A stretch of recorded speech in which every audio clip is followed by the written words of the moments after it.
Hi guys, welcome back to a new episode of Appst Academy. Today in this video, I'm going to show you how you can log into your Pinterest account with Facebook. Keep watching the video till the end.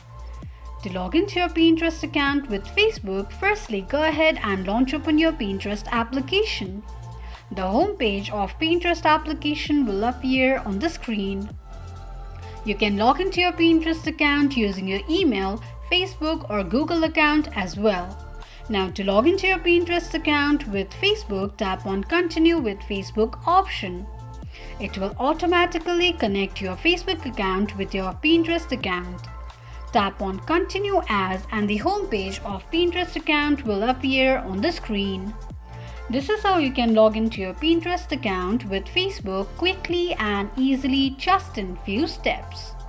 If you have any thoughts or queries, let us know in the comments section. Don't forget to subscribe to our channel.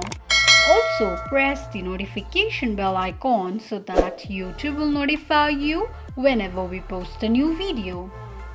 I hope this video was helpful to you. Thank you so much for watching.